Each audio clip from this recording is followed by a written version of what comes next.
बढ़ेंगे आगे। दिल्ली से एक बड़ी खबर आपको बता दें, गड्ढे में गिरकर युवक की मौत का मामला, जहां पर जनकपुरी में गड्ढे में गिरकर एक युवक की मौत पर एक्शन हुआ है, जहां पर बताया जा रहा है ठेकेदार और दिल्ली जल बोर्ड के अधिकारियों पर एफआईआर दर्ज हुई है। जनकपुरी हादसे वाली जगह मंत्री आशीष सूद पहुंचे। पीडब्ल्यूडी दिल्ली जल बोर्ड के अफसर भी इस दौरान मौजूद रहे, राजस्व विभाग और एमसीडी के अधिकारी भी इस दौरान मौजूद रहे। राहुल गांधी इसको लेकर लगातार निशाना साध रहे हैं। गैर जिम्मेदार सत्ता ने युवक की जान ली है, ये बात उनकी ओर से कही जा रही। तो वहीं आम आदमी पार्टी भी लगातार लापरवाही के आरोप यहां पर लगाती हुई नजर आ रही है और ऐसे में ये पूरा मामला जो है इस समय गर्माता हुआ दिल्ली में नजर आ रहा है। और ऐसे में एक और युवक, इससे पहले आपने नोएडा में देखा किस तरीके से युवराज की जान चली गई, लापरवाही इतनी बढ़ती गई कि जान जहां बच सकती थी वहां भी नहीं बचाई गई। और उसके बाद दिल्ली से घटना सामने आई है।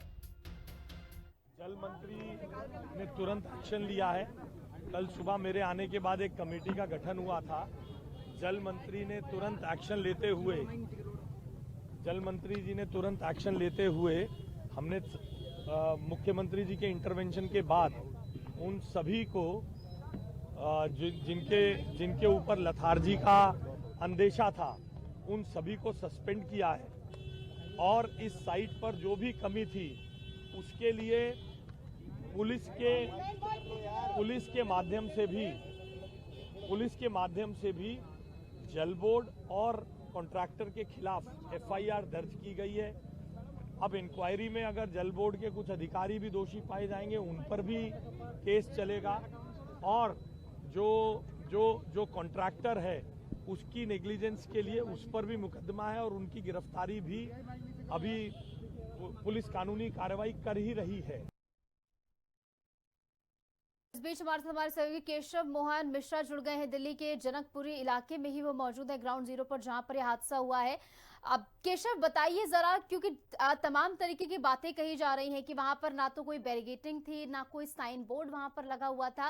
पहले हमने नोएडा में लापरवाही की इंतहा देखी और एक बार फिर से दिल्ली का ये पूरा मामला जो सामने आया है, ये दिखाता है कि आम आदमी की जिंदगी की कोई वैल्यू नहीं है। देखिए, बिल्कुल पहले जिस बात का जिक्र आप कर रहे हैं वो तस्वीर मैं आपको दिखा देता हूं। आज ये जो आपको रिफ्लेक्टर दिखाई दे रहे हैं, ये तब नहीं लगे थे। और लगातार चाहे कल आम आदमी पार्टी के तमाम नेता हों जो यहाँ आए थे, उन्होंने इस निकम्मेपन पर सवाल भी खड़े किए हैं। और ये सामने आपको जो आज के दिन रिफ्लेक्टर और ये चार दीवारी दिखाई दे रही हैं, तमाम जो जानकार हैं वो ये बताते हैं कि कल ये कुछ भी नहीं था। और ठीक उस जगह पर मेरी मौजूदगी है जहां ये घटना हुई थी। आपको वो तस्वीर भी हम दिखाते हैं कि आखिरकार इस गड्ढे में ही गिरकर उसकी मौत हुई थी। और आप ये देखिए कि कितना गहरा गड्ढा यहाँ खोदा गया, लेकिन कोई रिफ्लेक्टर नहीं लगाया गया। और रात में यही बात हुई कि वो जो शख्स था उसको ये दिखाई नहीं दिया, ना यहाँ पर अभी यहाँ मिट्टी है वो दिख रही है। इससे पहले यहाँ पर इस तरीके का रिफ्लेक्टर या किसी तरीके का कोई बैरिकेडिंग नहीं थी जिससे उसको पता चल पाता आगे गड्ढा है। और यही उसकी जो बाइक है वो गिरती है, उसके बाद उसकी मौत हो जाती है। अभी कुछ देर पहले दिल्ली सरकार के मंत्री हैं आशीष सूद, वो यहाँ पहुंचे थे। उन्होंने कहा कि हम जिम्मेदार लोगों पर कार्रवाई कर रहे हैं, लेकिन दिल्ली में जो जवाबदेही किसकी है, जहां दिल्ली सरकार, रेखा गुप्ता की सरकार है, निगम में भी उनकी सरकार है, और ये जो काम है वो दिल्ली जल बोर्ड ने किया है। इस बात का जिक्र भी किया जा रहा है कि हम लगातार कार्रवाई कर रहे हैं, आने वाले समय में भी कार्रवाई करेंगे। कुछ स्थानीय लोगों से बातचीत करेंगे और समझेंगे कि आखिरकार कब से ये गड्ढा यहाँ पर है। ये तो हो गए 3-4 महीने, आगे वाले हो गए कम से कम 8 महीने, और उससे पीछे आपने देखेंगे वो भर गया। ये जो रिफ्लेक्टर आज दिखाई दे रहे हैं, क्या ये पहले यहाँ लगाए गए थे? ये बच्ची और अच्छे से बताएगी आपको, क्योंकि ये पीछे रहती है। बिल्कुल, एक बार बताएं। रिफ्लेक्टर पहले नहीं थे यहाँ पे, स्ट्रीट लाइट्स भी नहीं है, कोई सोर्स ही नहीं है लाइट का जिससे इंसान को पता चल सके कि यहाँ पे, हाँ, यहाँ पे कोई सोर्स ही नहीं है जिससे इंसान को दिख सके कि गड्ढा है या नहीं है। आपको क्या लगता है कितना जिम्मेदार जल बोर्ड है इस तरीके के गड्ढे लगाकर बैरिकेडिंग न करना? दिल्ली सरकार, आपके दिल्ली सरकार के मंत्री आशीष सूद बहुत नजदीक रहते हैं, लेकिन ये स्थिति है कि उनके क्षेत्र में उन्होंने दिल्ली में गड्ढों का शुमार कर रखा है। दिल्ली कैसे संभालेंगे जब क्षेत्र नहीं समझ रहा उनसे? अब वो तो देखेंगे कैसे संभालेंगे, ये गड्ढा ही नहीं संभला उनसे। हम लोग इसी सोसाइटी में रहते हैं, हम लोग देख रहे हैं। पहले वो गड्ढा उन्होंने खोद दिया था, उसकी वजह से ये रोड तो वो थी कि इधर से गाड़ी जाएगी, अब उन्होंने ये भी खोद दी। वो डिस्पेंसरी वाली तो पता नहीं कब से खुदी हुई है। हम लोग 4 साल से यहाँ पर रह रहे हैं। डिस्पेंसरी वाली बहुत मतलब ठीक ठाक टाइम हो गया उसे, 1.5 साल से वो खुद। कितना डर रहता है आप लोगों को कि आप जब बाहर निकलते हैं इस तरीके के गड्ढे हैं, सड़कों पर लंबा ट्रैफिक लगता है? मेरे को तो डर ही रहेगा, मेरा तो डेली का अप डाउन है यहाँ का। तो ये स्थानीय लोग हैं, निश्चित तौर पर इनकी भी नाराजगी है।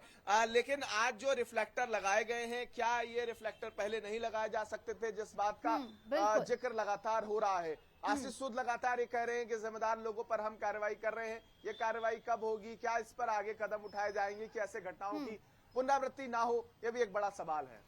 बिल्कुल केशव, और एक समय पे कहावत हुआ करती थी कि सड़क पर गड्ढे हैं, लेकिन जिस तरीके के हालात है वैसे लगता है गड्ढों में सड़क है। और जिस तरीके से लोगों की ओर से यहाँ पर बताया जा रहा है 3-4 महीने एक गड्ढे को खुदे हो जा रहा, कोई छोटा मोटा गड्ढा नहीं है, इतना बड़ा गड्ढा। और भी गड्ढों के बारे में जिक्र लोग कर रहे हैं, जैसे कि मैंने सुना। ऐसे में इन पर अब क्या कार्रवाई, क्योंकि घिसी पिटी कार्रवाई हम देख चुके हैं, निचले अधिकारियों पर कार्रवाई हो जाती है, निलंबित हो जाते हैं, लेकिन क्या इस बार ऐसा कोई आश्वासन दिया गया है कि जो तमाम उच्च अधिकारी है उन पर भी कार्रवाई हो, ताकि ऐसी नजीर पेश हो कि आने वाले समय में इस तरीके के हादसे रोके जा सके? मुझे लगता है कि नोएडा में जो घटना हुई उससे ही प्रशासन को नासिर लेनी थी, और दिल्ली एनसीआर में इस तरीके की घटनाएं हो रही हैं और प्रशासन एक घटना से नहीं सीख पा रहा है, और हाल ही में दूसरी घटना हो गई तो निश्चित तौर पर प्रशासन की निरंकुशता पर जरूर सवाल खड़े होते हैं। और अभी जब मैं उस रास्ते से आ रहा था तो मैंने देखा कि जितने गड्ढे हैं आज वहां रिफ्लेक्टर लगाए गए हैं, वहां पर इस तरीके की चारदीवारी की गई है। लेकिन ये काम अगर पहले कर लिया जाता तो शायद किसी की जान नहीं जाती।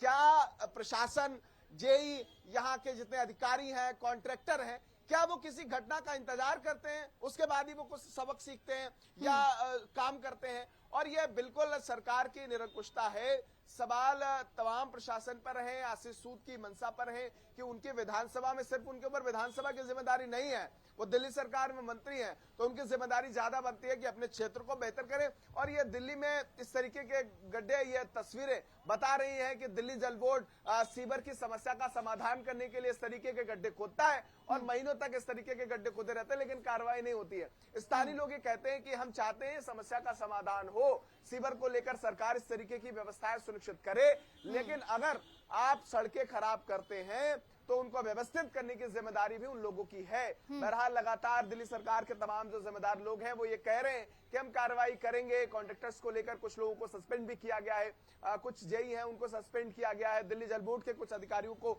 जांच के लिए भी कहा गया है।